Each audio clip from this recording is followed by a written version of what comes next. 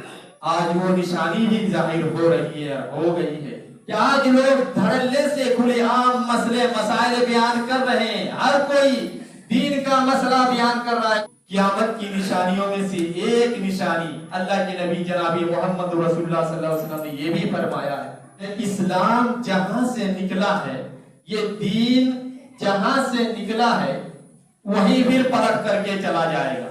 اللہ کے نبی نے فرمایا بدأ الاسلام غریبا وسيعود كما بدأ فطوبى للغرباء.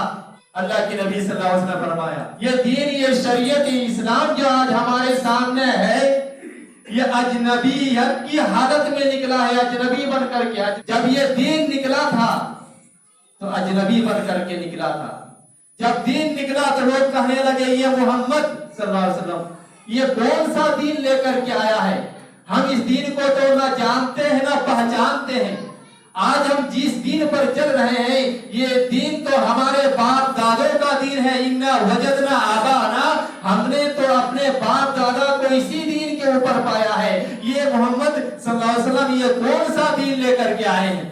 تو یہ دین اجنبیت کی حالت میں نکلا ہے اور پھر یہ اجنبی بن کر کے پھر دوبارہ جہاں سے نکلا ہے وہیں پلٹ کر کے جائے گا.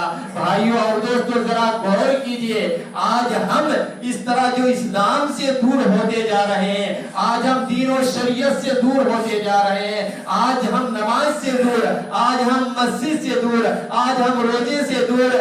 آج اگر ہم نماز سے, روزے سے, مسجد سے اگر دور ہیں تو کل ہماری اولاد ہمیں اسی حالت میں دیکھے گی کہ نہ ہم نے اپنے باپ دادا کو نماز پڑھتے ہوئے پایا ہے, نہ باپ دادے کو روزے رکھتے ہوئے پایا ہے, نہ ہم نے اپنے باپ دادا کو مسجد میں جاتے ہوئے پایا ہے. تو پھر وہ اولاد بھی مسجد کو ویران کر دے گی, وہ اولاد بھی مسجد کا نام بھول جائے گی, وہ اولاد بھی نماز کا نام بھول جائے گی. پھر ان کے بعد جو اولاد آئے گی پھر وہ بھی اسی کے نقش قدم پر چلے گی. پھر اس کے بعد جو اولاد آئے گی وہ اولاد بھی اسی کے نقش قدم پر چلے گی. اس کے بعد نہ دین کا نام لینے والا کوئی رہے گا, نہ شریعت کا نام لینے والا کوئی رہے گا, نہ نماز کے بارے میں کسی کو پتا ہوگا, نہ روزے کے بارے میں کسی کو پتا ہوگا. بالکل لوگ بھول جائیں گے, اجنبی بن جائے گا. اگر ان کے سامنے کوئی نماز کا نام لے گا وہ کہیں گے یہ نماز کیا نماز ہے, یہ روزے کون سا روزہ ہے, یہ نماز اور یہ مسجد کیا مسجد ہے. ہم نے اپنے باپ دادا کو تو اسی راستے پہ پایا ہے جس راستے پہ ہم آج چل رہے ہیں. تو یہ دین اجنبی بن کر کے نکلا ہے اور پھر دوبارہ پلٹ کر کے یہ وہی جائے گا جہاں سے وہ نکلا ہے. نبی نے فرمایا فطوبی للغرباء, غربا کے لیے خوشخبری ہے, اجنبیوں کے لیے خوشخبری ہے کہ جب دین نکلا تھا تو اس وقت بھی اجنبیوں نے دین کا ساتھ دیا تھا, اس غربا نے دین کو اس وقت بھی ساتھ دیا تھا اور آخری وقت میں بھی یہ غربا ہوں گے, یہ اجنبی لوگ ہوں گے کہ آخری وقت میں بھی یہ